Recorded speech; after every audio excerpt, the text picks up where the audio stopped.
السلام علیکم ورحمۃ اللہ وبرکاتہ نحمده ونصلي على رسوله الكريم اما بعد فاعوذ باللہ من الشیطان الرجیم بسم اللہ الرحمن الرحیم لا اقسم بهذا البلد وأنت حل بهذا البلد ووالد وما ولد لقد خلقنا الإنسان في كبد أيحسب أن لن يقدر عليه أحد يقول أهلكت مالا لبدا أيحسب أن لم يره أحد ألم نجعل له عينين ولسانا وشفتين وهديناه النجدين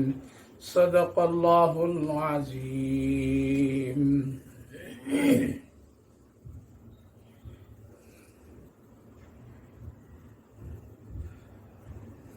پیارے ماں بہنوں، بزرگوں، بھائیوں، اللہ رب العالمین کا شکر و اس کا احسان ہے کہ اللہ تعالیٰ نے آج ہم سب کو قرآن کریم کی نسبت، محبت، تعلق کی بنیاد پر اس بابرکت مجلس میں شرکت کی توفیق نصیب فرمائی ہے. اللہ تعالیٰ قبول فرمائے، آخرت کے لیے نجات کا ذریعہ بنائے. اس سے پہلی مجلس جو گزری تھی جس میں سورۃ الفجر کی 3 نشستیں ہوئی تھی، اور الحمدللہ آخری نشست میں اللہ تعالیٰ کی وہ پیاری باتیں ارجع الی ربک راضیۃ مرضیہ فادخلی فی عبادی وادخلی جنتی، جس میں اللہ تعالیٰ نے اپنے بندوں کو پیار بھرے انداز میں فرمایا تھا، باؤ تم دنیا میں بہت ہی محنت مشقت کر کے تم مجھے راضی کر لیا، میں بھی تجھ سے اب خوش اور راضی ہو گیا، اب میری بنائی ہوئی جنت میں داخل ہو جاؤ اور ہمیشہ کے لیے گویا کہ اس جنت میں تم رہو اور اب تم اسی کا وارث ہو. اب اس کے بعد اس صورت پاک سورۃ البلد کی یہ بابرکت مجلس میں آج تذکرہ ہے. سورۃ البلد یہ بھی مکہ المکرمہ میں یہ صورت نازل ہوئی ہے. اس میں 20 آیات ہیں اور 1 رکوع ہے. جیسا کہ اس سے پہلے بھی عرض کیا تھا سورۃ الفجر کے آغاز میں کہ اللہ تعالیٰ نے سورۃ الفجر میں زمانے کی قسم کھا کر کے جو باتیں ذکر فرمائی ہیں اس کی اہمیت کو بڑھایا. والفجر ولیال، یعنی وہ فجر کا وقت اور اسی طرح دوسرے اوقات کا ذکر کر کے گویا کہ زمانے کی قسم کھا کر کے باتوں میں بڑی اہمیت اور وزن پیدا فرما دیا. اس صورت پاک میں اللہ رب العالمین نے مکان یعنی ایک جگہ کی اور ایک خاص شہر بابرکت کا ذکر یعنی قسم کھا کر کے اس صورت پاک کے ذیل میں جو باتیں آ رہی ہیں اس کی اہمیت کو اللہ نے بڑھایا ہے. لہذا اس صورت پاک میں مکان کی قسم کھاتے ہوئے فرمایا لا اقسم بهذا البلد، قسم کھاتا ہوں اس شہر کی. بلد سے مراد شہر سے مراد شہر مکہ ہے. لہذا اس صورت پاک کی ایک بڑی خصوصی نسبت مکہ المکرمہ شہر مکہ سے ہے. اسی لیے بعض مفسرین علماء کرام اور خصوصاً حضرت تھانوی علیہ الرحمہ فرماتے ہیں کہ جب آدمی کوئی کسی شہر میں داخل ہو تو چاہیے کہ اس کو اس صورت پاک کی تلاوت کر لے تاکہ اللہ تعالیٰ اس شہر کے آب و ہوا اور وہاں کے حالات اور وہاں کے خیر و برکات اس کے موافق اور اس کے تابع کر دے. لہذا اس صورت پاک کی ایک فضیلتوں میں سے ایک فضیلت یہ بھی ہے کہ آدمی کو جس شہر میں جانا ہو تو پہلی سورۃ پاک کی تلاوت کرے. لا اقسم بهذا البلد، قسم کھاتا ہوں میں اس شہر کی. اس شہر سے شہر مکہ مراد ہے، کیونکہ شہر مکہ بہت ہی بابرکت اور عظمت اور دنیا میں اس کے مقابلے میں اور کوئی جگہ نہیں ہے۔ ہم سب کی یہی عقیدہ ہے کہ اللہ تعالیٰ نے جس طرح سے بہت ساری چیزوں میں ایک امتیاز اور فضیلتیں رکھی ہیں، اسی طرح سے شہروں میں بھی اللہ تعالیٰ نے بہت ہی اہمیت اور فضیلت اور برکتیں بھی رکھی ہے۔ ان میں سے ہم سب کا عقیدہ ہے کہ مکہ المکرمہ اور مدینہ المنورہ دنیا کے تمام شہروں میں سے سب سے زیادہ افضل بابرکت اور اہمیت کی حامل ہے۔ اس لیے اللہ رب العالمین نے اس شہر مبارک کی قسم کھا کر کے آنے والی باتوں کی بڑی اہمیت بتا دی۔ لا اقسم بہذا البلد، قسم کھاتا ہوں اس شہر کی، وانت حل بہذا البلد، اور آپ یعنی نبی کریم علیہ الصلاۃ والسلام اسی شہر کے مقیم ہیں۔ ووالد وما ولد، اور قسم ہے والد اور اولاد کی۔ لقد خلقنا الانسان فی کبد، تحقیق کے انسان کو ہم نے محنت و مشقت میں پیدا کیا ہے۔ انت حل بہذا البلد، یہ آیت کریمہ منسوب ہے خاص کر نبی کریم علیہ الصلاۃ والسلام سے کہ آپ اس شہر کے مقیم ہیں، یعنی اس شہر مبارک کو یعنی مکہ المکرمہ کو جو یہ برکتیں، یہ سعادتیں، یہاں کی جو خصوصیات اور یہاں کے انوار و برکات، اس شہر کو جو حاصل ہے وہ یہاں کے پہاڑوں کی وجہ سے نہیں، یہاں کے اور کسی دوسری چیزوں کی وجہ سے نہیں، بلکہ اگر ہے تو ایک مطلب یہ ہے کہ آپ یہاں مقیم ہیں، اس شہر مبارک میں آپ کا قیام ہے، آپ کی یہ ولادت کی جگہ ہے، اس لیے اس شہر کی بہت ہی برکت اور اہمیت ہے۔ اسی لیے اللہ تعالیٰ نے اس کے قسم کھاتے ہوئے فرمایا لا اقسم بہذا البلد، جیسا کہ سورہ 3 میں اللہ رب العالمین نے پہاڑوں کی قسم، طور کی قسم، اس کے ساتھ ساتھ ھذا البلد الامین بھی فرمایا ہے۔ لہذا مکہ المکرمہ ہر اعتبار سے امن والا شہر، سکون والا شہر، عبادتوں میں برکتوں والا شہر اور وحی الہی کا پہلا یہ مرکزی شہر ہے۔ اور خاص کر اس شہر پاک میں جو برکتوں کی نسبتیں ہیں، رحمتوں کی نسبتیں ہیں، جو خصوصیات ہے، اس کی یہی وجہ وَأَنْتَ حِلٌّ بِهَذَا الْبَلَدِ، کہ یہاں نبی کریم علیہ الصلاۃ والسلام مقیم ہیں، اس وجہ سے، مکہ کے ان تاجروں کی وجہ سے نہیں، مکہ کے ان سرداروں کی وجہ سے نہیں، مکہ کے وہ بڑے بڑے چودھریوں کی وجہ سے نہیں، مکہ کے وہ بڑے بڑے دعوے کرنے والے لوگوں کی وجہ سے نہیں، بلکہ اللہ نے فرمایا وَأَنْتَ حِلٌّ بِهَذَا الْبَلَدِ، آپ یہاں مقیم ہیں، اس وجہ سے اس شہر پاک میں یہ خصوصیات اور برکتیں ہیں۔ دوسرا مطلب علماء مفسرین یہ بھی لکھتے ہیں وَأَنْتَ حِلٌّ بِهَذَا الْبَلَدِ، یعنی اس شہر کے لوگ آپ کو حلال کر رکھے ہیں۔ مطلب یہ ہے کہ یہاں آپ کے ساتھ ظلم، بربریت، ستانا، تکلیف دینا، اذیت پہنچانا، اس شہر میں لوگ آپ کے ساتھ میں حلال کر رکھے ہیں، جبکہ اس شہر کی خصوصیات یہ ہے، اس شہر کا یہ مقام ہے، اس شہر کی یہ فضیلت ہے کہ یہاں ایک جھاڑ، ایک پتا، درخت کو بھی نہیں کوئی کاٹ سکتا ہے، یہاں تک کہ کسی جاندار کو یہاں مارنا جائز نہیں ہے، کسی کا قتل کرنا جائز نہیں ہے، کسی کی اذیت اور تکلیف پہنچانا جائز نہیں ہے، جبکہ آپ کے ساتھ میں ان لوگوں نے یہ معاملہ کر رکھا ہے کہ اللہ رب العالمین نے ایک گویا کہ ان لوگوں کی وہ جو اخلاق کی گراوٹ تھی، ان لوگوں کی جو بدنیتی تھی، ان لوگوں کی جو حالات تھے، کفار مکہ کے جو نبی کریم علیہ الصلاۃ والسلام کے ساتھ جو سلوک تھا اور اخلاقی پستی کا جو عالم تھا، اللہ رب العالمین العالمین نے اس کو ذکر فرمایا وَأَنْتَ حِلٌّ بِهَذَا الْبَلَدِ، ہم نے اس شہر مبارک میں جو برکتیں، سعادتیں اور امن کی جو جگہ بتایا ہے، اس کے باوجود بھی یہاں کی وہ ظالم لوگ، یہاں کے اخلاق کی پستی کے مار کھائے ہوئے لوگ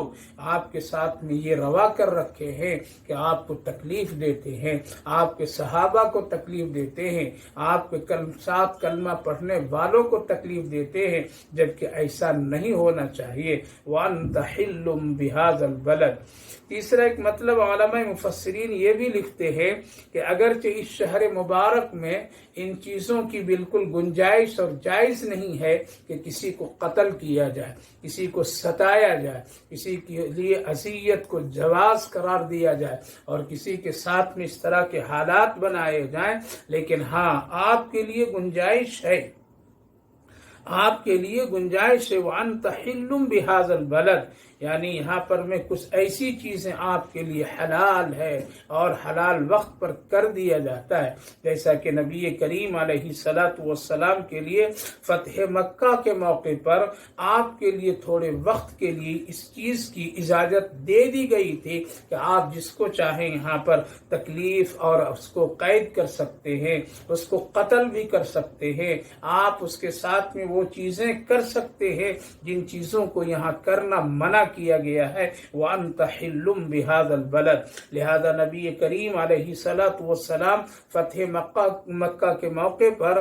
آپ کے لیے گنجائشیں تھی، لیکن آپ رحمت للعالمین ہیں، اس چیز کی اجازت ملنے کے باوجود بھی آپ نے اس طرح کا کوئی کام اور کوئی انتقام اور بدلہ نہیں لیا۔ ہاں کچھ لوگوں کے ساتھ میں تھوڑی سی ایسی اذیت کی چیزیں پیش ہوئی ہے، لیکن آپ نے سب کو معاف فرمایا۔ لہذا وَأَنْتَ حِلٌّ بِهَذَا الْبَلَدِ کے تین مطلب نکل کر کے سامنے آئے۔ ایک تو یہ کہ اس مکہ المکرمہ میں جو برکتیں، رحمتیں، سعادتیں اور اس شہر مبارک میں جو اس طرح کی جو چیزیں ہیں اور اس کی جو فضیلت ہے، اس کا جو مقام ہے، وہ صرف اس لیے کہ آپ کی یہاں پر قیام ہے، کیونکہ کبھی کبھی شہروں کی اہمیت، کبھی کبھی جگہوں کی اہمیت کسی شخصیت کی بنیاد پر بڑھ جاتی ہے اور اس کی اہمیت دوسروں کی نظر میں بڑھا دی جاتی ہے۔ جس طرح سے کسی گاؤں میں، کسی بستی میں، کسی شہر میں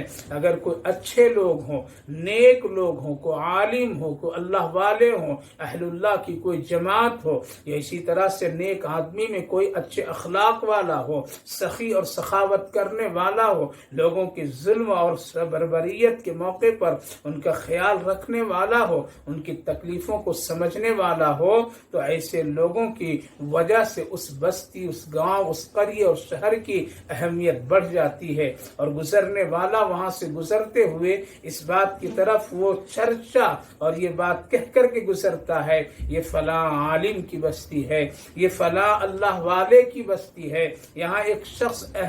سخی رہتا ہے، یہاں فلاں فلاں رہتا ہے۔ پتہ یہ چلا کہ میرے بھائی بزرگوں، جگہ کی اہمیت کبھی کبھی شخصیت کی بنیاد پر بڑھ جاتی ہے۔ لہذا مکہ المکرمہ کی جو برکتیں ہیں، رحمتیں ہیں، سعادتیں ہیں، یا مدینہ المنورہ میں اس طرح کی جو حالات ہیں، وہاں کی در و دیوار کی وجہ سے نہیں، وہاں کے اور دوسرے حسن اور خوبصورتی کی وجہ سے نہیں، بلکہ وہاں پر پیارے آقا صلی اللہ علیہ وسلم کی ولادت با سعادت اور آپ کی قیام ہونے کی وجہ سے مکہ المکرمہ کی افضلیت اور برتریت دوسروں شہروں کے مقابلے میں بڑھ جاتی ہے، اور وہاں چونکہ اللہ کا گھر ہے، اور مدینہ المنورہ میں چونکہ آپ صلی اللہ علیہ وسلم کی ہجرت گاہ ہے، اور وہاں آپ صلی اللہ علیہ وسلم وہاں آپ قیام فرما رہے ہیں، اور آپ کے روضے رسول صلی اللہ علیہ وسلم وہاں موجود ہے، اس لیے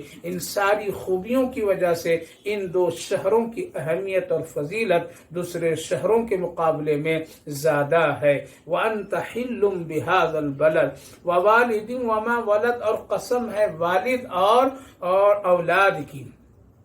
اس سے مراد حضرت آدم علیہ نبینا علیہ الصلوۃ والسلام اور ساتھ ساتھ آپ کی قیامت تک آنے والی اولادوں کی طرف اشارہ ہے۔ دوسری بات، علماء مفسرین محدثین کچھ اس طرح کے بھی نام لیتے ہیں، چونکہ یہاں ووالد وما ولد سے مراد حضرت اسماعیل اور حضرت ابراہیم علی نبینا علیہ الصلوۃ والسلام ہے، کیونکہ ان دونوں شخصیتوں کی بنیاد پر مکۃ المکرمہ کی ایک حالات بدلی ہے، اور اللہ تعالیٰ نے آپ سے بیت اللہ کی تعمیر اور وہاں کی آبادی کا ایک ذریعہ اور سلسلہ اور ایک خاندان کی وجود میں لایا، اس لیے اس کی طرف بھی اشارہ ہے۔ اور بعض مفسرین علیہم الرحمہ کی اقوال اور قول میں یہ بات ثابت ہے، لیکن عام اور جو زیادہ مشہور و معروف ہے وہ یہ ہے ووالد وما ولد، یعنی والد اور اولاد سے مراد حضرت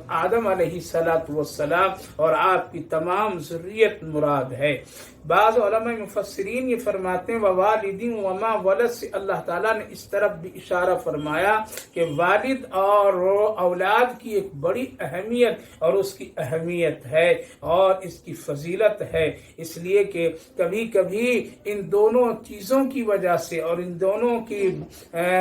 اچھے اور نیک ہونے کی وجہ سے کبھی کبھی خوبیاں بڑھ جاتی ہے، اور اس میں اولاد کی بھی کبھی کبھی شفقتیں بڑھتی ہے اور والد کی بھی کبھی کبھی شفقتیں محبتیں بڑھتی ہے۔ لہذا ووالد وما ولد کی طرف اس طرف اشارہ کیا گیا کہ یہ شہر مکہ میں ان ساری چیزوں میں جو خاص کر ہے یہ کہیں اور سے لوگ نہیں آئے گئے ہیں، بلکہ اللہ رب العالمین نے یہاں ایسے لوگوں کو بسایا ہے، اور اپنے خاص طور سے یہاں حضرت اسماعیل، ابراہیم ایسے جلیل القدر انبیاء علیہم والسلام کے قیام اور اس کے سلسلے میں جو برکتیں، رحمتیں اور بیت اللہ کی تعمیر، یہ ساری خوبیوں کی بنیاد پر مکۃ المکرمہ کی بڑی اہمیت ہے۔ لا اقسم بهذا البلد وانت حل بهذا البلد ووالد وما ولد، پتہ یہ چلا کہ ان تین قسموں کی وجہ سے آگے اللہ جو بات بتا رہا وہ یہ ہے لقد خلقنا الانسان فی کبد، انسان کو اللہ رب العالمین نے محنتوں میں، مشقتوں میں ڈال کر کے پیدا کیا ہے۔ یعنی اس دنیا میں انسان کو چاہے کہ ہم آرام سے، سکون سے، بغیر کسی تکلیف، بغیر کسی مصیبت اور بغیر کسی مزاحمت کے ہم اس دنیا میں بالکل خوشی خوشی زندگی گزار لیں، ایسا نہیں، بلکہ لقد خلقنا الانسان فی کبد، اللہ تعالیٰ نے انسان کو محنتوں میں، مشقتوں میں جکڑ کر کے پیدا کیا ہے، اس لیے کبھی خوشی، کبھی غم، کبھی تکلیف تو کبھی راحت، یہ ساری چیزوں کے مکس اور ملاوٹ کے ساتھ اور ان تمام درمیانی چیزوں کے ساتھ اللہ رب العالمین نے انسان کو اس دنیا میں زندگی گزارنے کا ایک اصول اور ایک طریقہ بتایا ہے۔ ایسا نہیں ہے کہ ایک آدمی یہاں پر بغیر کسی محنت و مشقت کی وہ نیکی کما لے، اسی طرح سے گناہ کے کاموں میں بھی محنت مشقت کے ساتھ اس کو کوئی چیز حاصل ہوتی ہے، لہذا انسان ایک محنت اور مشقت کے ساتھ زندگی یہاں گزار سکتا ہے، راحت و سکون، آرام، اور یہ چاہے کہ ہم کچھ بھی نہ کریں، ہم کسی طرح سے کوئی تکلیف ہمیں نہ پہنچے، ہمیں کسی طرح سے کوئی ذرا سا اذیت اور کسی طرح سے پاؤں میں ذرا ایک کانٹا بھی چبھے نہیں، اور بالکل خوشی خوشی ہمیشہ سدا خوشی خوشی ہم زندگی گزار لیں، نہیں، لقد خلقنا الانسان فی کبد، بلکہ اللہ نے محنت و مشقت کے درمیان میں رکھ کر کے اللہ تعالیٰ نے ایک انسان کو پیدا کیا ہے، جبکہ اللہ چاہتا تو اس کے بغیر بھی ہو سکتا تھا، لیکن فرماتے ہیں علماء مفسرین کہ ماں کے رحم سے لے کر کے قبر تک انسان کے ساتھ مشقتیں جڑی ہوئی رہتی ہے، مشقتوں کے درمیان سے وہ گزرتا ہے، پیدائش سے لے کر کے موت تک اس کو مشقتوں کا سامنا کرنا پڑتا ہے، محنتوں کا سامنا کرنا پڑتا ہے، بغیر اس کے کوئی چیز اس دنیا میں حاصل کر ہی نہیں سکتا ہے۔ اللہ تعالیٰ نے اتنی بڑی اہمیت کی بات اس لیے بتائی قسم کھا کر کے کہ اے لوگو تم یہ چاہتے ہو کہ ہم آسانی کے ساتھ زندگی گزار لیں گے، نہیں، قسم ہے اس شہر کی، نبی پاک علیہ السلام کی اس بابرکت قیام کی بنیاد پر، اور یہ جو ہم نے طریقہ والد اور اولاد کے درمیان میں ایک محنت و مشقت کی بھی جو کیفیت رکھی ہے، یہ ساری چیزوں کو دیکھو۔ جب تک کہ ایک باپ محنت و مشقت نہیں کرتا ہے اس وقت تک کہ اپنی اولاد کی صحیح تربیت نہیں کر سکتا ہے۔ اسی طرح سے جب باپ بوڑھا ہو جاتا ہے تو اولاد کے لیے بھی محنت و مشقت کا سامنا کرنا پڑتا ہے۔ اس کے بڑھاپے کی حالات میں بھی اس کے ساتھ ہمدردی، شفقت، نرمی اور ہر طرح سے ایک بہت ہی سلوک اور حسن سلوک کا معاملہ کرنا پڑتا ہے۔ اس کے لیے اولاد کو بڑی محنت اور مشقتوں کا دور اور سامنا کر کے اس کے ساتھ میں ایک اچھا سلوک اور برتاؤ کرتا ہے۔ پتہ یہ چلا کہ انسان کی پوری زندگی، انسان کے پورے حالات، انسان کا پورا ایک وجود پیدائش سے لے کر کے موت تک کے محنت و مشقت کے ساتھ جڑی ہوئی ہے۔ لہذا اگر کوئی آدمی اس دنیا میں اگر چاہے کہ نہیں بغیر محنت کے ہم سب کچھ حاصل کر لیں، کوئی چیز حاصل نہیں ہو سکتی ہے۔ ایک نیکی کے لیے بھی انسان کو مشقت اور محنت کرنی پڑتی ہے۔ کبھی نفس کو مارنا پڑتا ہے، کبھی خواہشات کو کچلنا پڑتا ہے، کبھی کبھی نیکی کے کام کرتے وقت دوسروں کی نظر میں حقیر بھی بننا پڑتا ہے، دوسروں کی نظر میں رسوا بھی بننا پڑتا ہے۔ نہ جانے کیسے کیسے حالات اور کس قدر سے محنت و مشقت کے ساتھ میں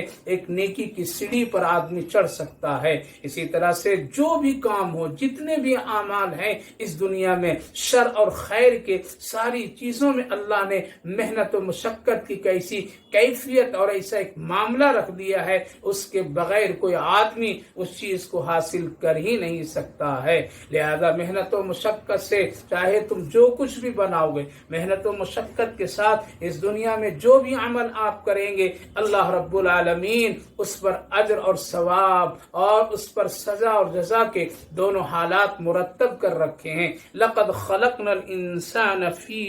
کبد، انسان کو اللہ رب العالمین نے محنت و مشقت میں جوڑ کر کے پیدا فرمایا ہے۔ اسی طرح سے پچھلی ایک آیت اسی طرح سے گزری تھی، یا ایھا الانسان انک کادح الی ربک کدحا فملاقی، اگر تم کو ہمارے تک آنا ہے، انسان زندگی ختم کر کے دنیا سے میرے تک آنا ہے، تو اس کے لیے بھی تم کو محنت اور مشقت اور تجھے آہستہ آہستہ اس چیز کو حاصل کرنی پڑے گی۔ پتہ یہ چلا میرے بھائیو بزرگو، اس دنیا میں ہر ایک آدمی کو اس کی حیثیت کے ساتھ، اس کے حالات کے ساتھ، اس کے معاملات کے ساتھ، اس کے تمام نیکی اور بدی کے ساتھ اللہ تعالیٰ نے محنت و مشقت کو جوڑ کر کے رکھا ہے۔ اس لیے انبیاء علیہم السلام کو بھی محنت کرنی پڑی، صحابہ کرام رضوان اللہ عنہم اجمعین کو بھی اس دنیا میں محنت کرنی پڑی، اللہ کے ولیوں، محدثین، مفسرین، تمام علماء، اس طرح کے سارے لوگوں کو،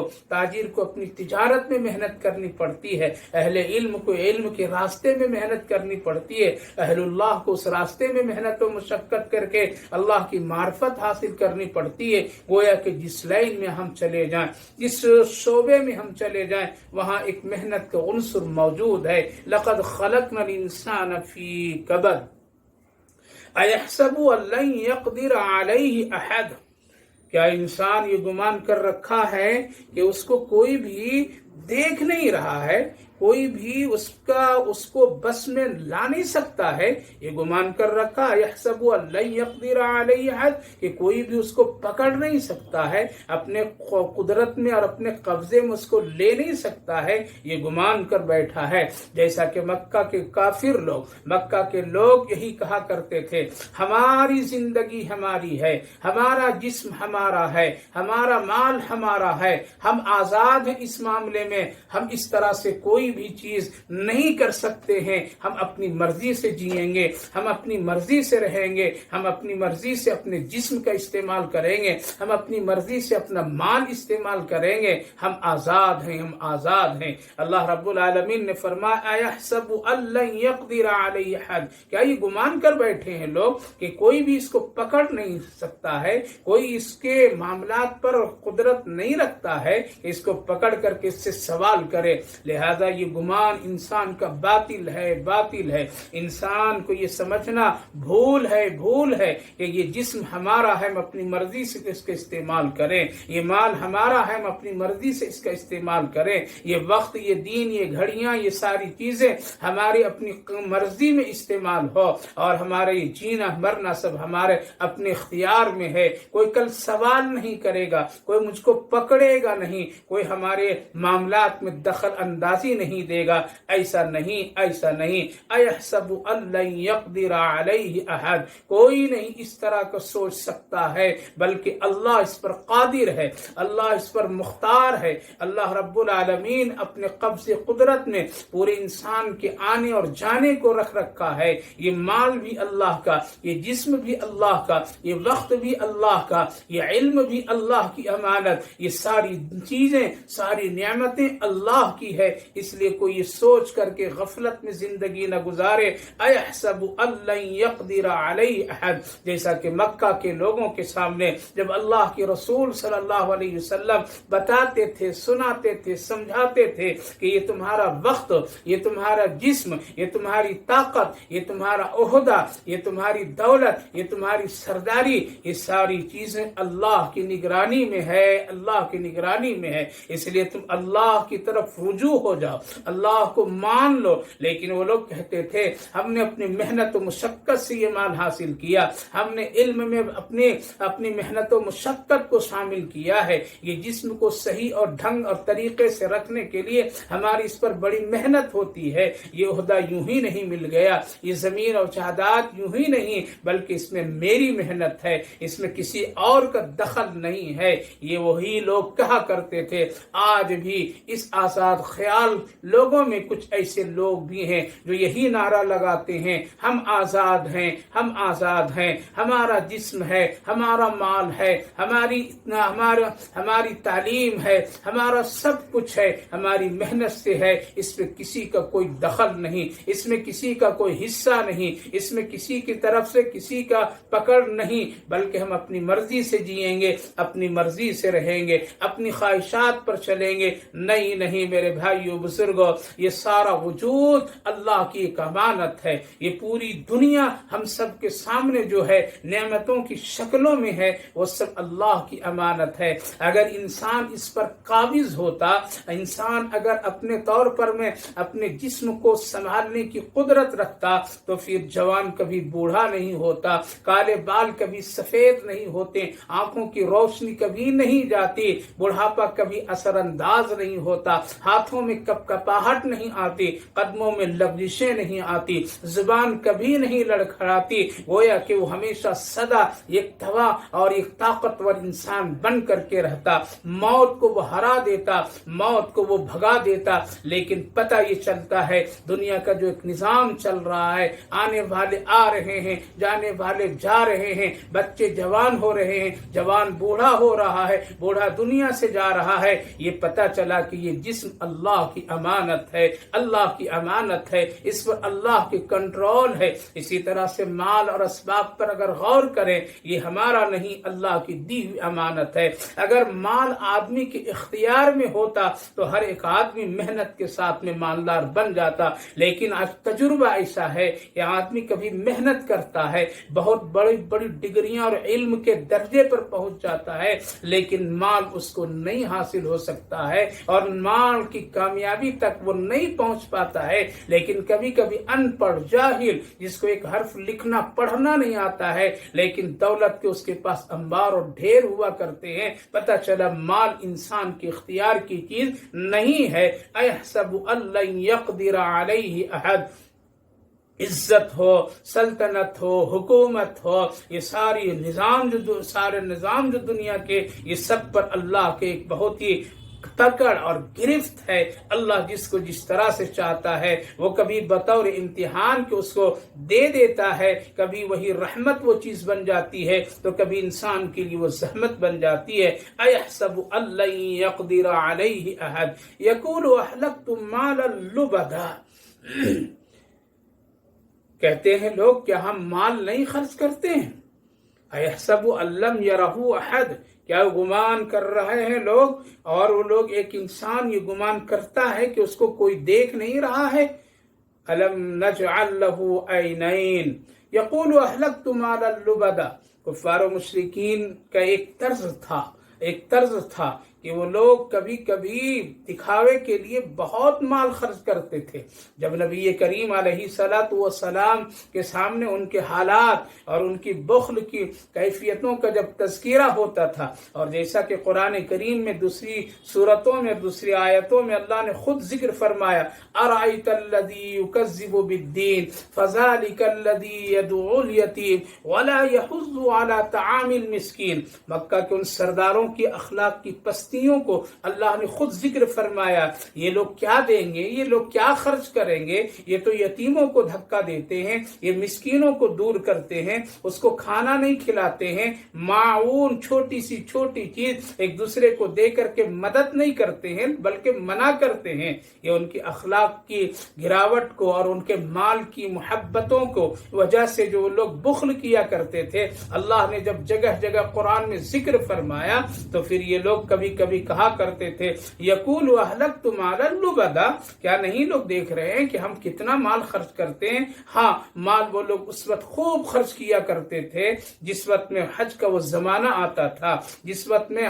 حج کا ایک مجمع جمع ہوتا تھا تو لوگ دکھاوے کے خاطر لوگ اپنا مال خوب خرچ کرتے تھے، اسراف کرتے تھے، ناجائز طریقے سے خرچ کرتے تھے، اور پھر وہ لوگ سمجھتے تھے کہ دیکھو ہم نے کتنا مال خرچ کر دیا. کبھی کبھی وہ لوگ اشعار اور شعر گوئی کی بنیاد پر محفلیں مجلسیں لگاتے تھے، اور کبھی کبھی وہ لوگ اونٹ کو ذبح کر کے تیر اندازی سے وہ لوگ کبھی کبھی اس میں جوا کھیلا کرتے تھے، جس میں سینکڑوں اونٹ اس طرح سے ذبح ہو جاتے تھے، اور پھر وہ لوگ اس کو تقسیم کرتے تھے اور بہت سارے لوگ اس سے فائدہ بھی اٹھا لیا کرتے تھے. یہ ساری چیزوں کو وہ لوگ ایک نیک عمل سمجھا کرتے تھے اور اس پر فخر کیا کرتے تھے، دعویٰ کیا کرتے تھے. جو اللہ نے اور قرآن میں جو ہم لوگوں کے مال نہ خرچ کرنے کا جو تذکرہ بار بار کیا جاتا ہے، ایسا نہیں ہے. یقول اہلکت مالا لبدا، ہم تو بہت مال خرچ کرتے ہیں.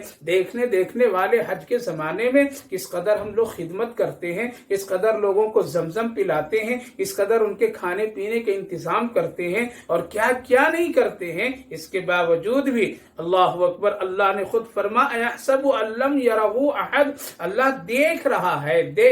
یہ گمان نہ کرے کہ کوئی نہیں دیکھ رہا، دیکھ رہا اللہ. مال تم کہاں خرچ کر رہے ہو، کیسے خرچ کر رہے ہو، تمہاری نیت کیا ہے، خرچ کرنے کی وہ جگہ ہے یا نہیں ہے، کس بنیاد پر خرچ کر رہے ہو. اسی وجہ سے علماء کرام فرماتے ہیں ایک آدمی اگر اسراف کی بنیاد پر اگر خوب مال خرچ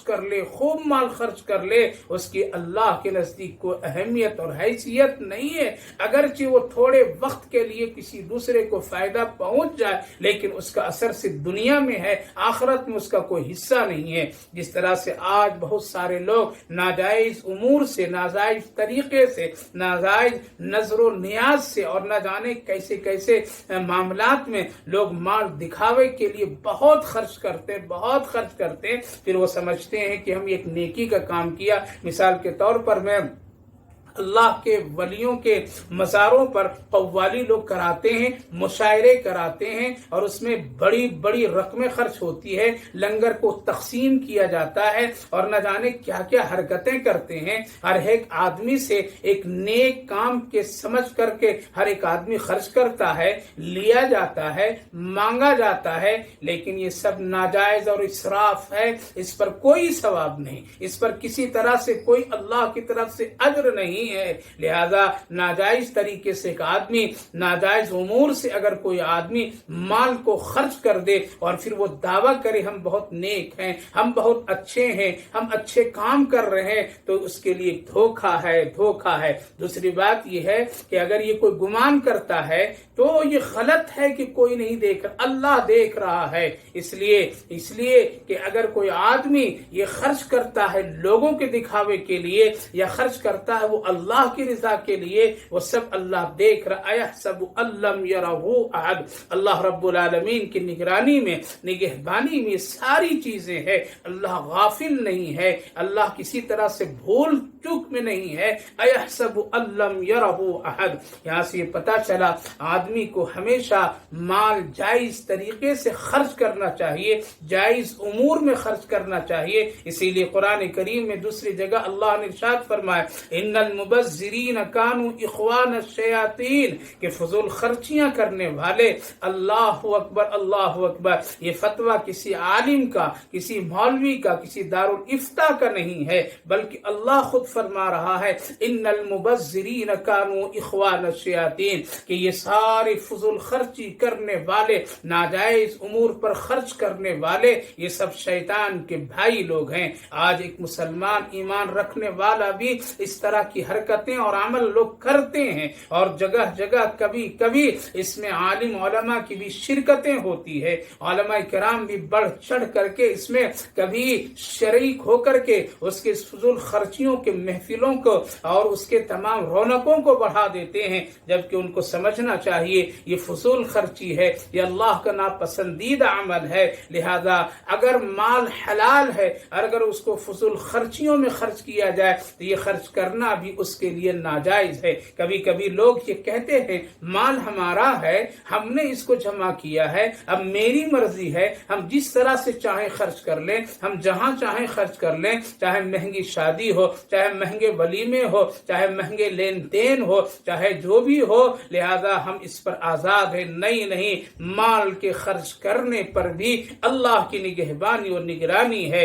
یہ نہ سمجھے آدمی کہ کوئی دیکھ نہیں رہا ہے. ایحسب ان لم یرہ احد. لہذا کفار و مشرکین نبی کریم علیہ الصلوۃ والسلام کے سامنے اس طرح کی باتیں اور مسلمانوں کے سامنے اس طرح کی باتوں کی دعوے کر کے وہ لوگ اپنا احسان جتاتے تھے کہ ہم لوگ کوئی غیر غلط کام نہیں کرتے ہیں، ہم لوگ بھی نیکی کا کام کرتے ہیں، ہم لوگ بھی حج کے موقع پر خوب مال خرچ کرتے ہیں، ہم لوگ بھی بہت لٹاتے ہیں، ہم لوگ بھی زمزم پانی پلاتے ہیں لوگوں کو، بیت اللہ کی خدمت کرتے ہیں، بہت سارے کام ہم لوگ کرتے ہیں. لہذا ہم لوگ برے نہیں ہیں، ہم لوگ اچھے لوگ ہیں. میرے بھائیو بزرگوں، آج بھی بہت سارے لوگ یہ سمجھ لیتے ہیں کہ ہم اچھا کر رہے ہیں، قوالی کرا دیا، مشاعرہ کرا دیا، ولیوں کے نام پر میں تعزیے اٹھا دیا،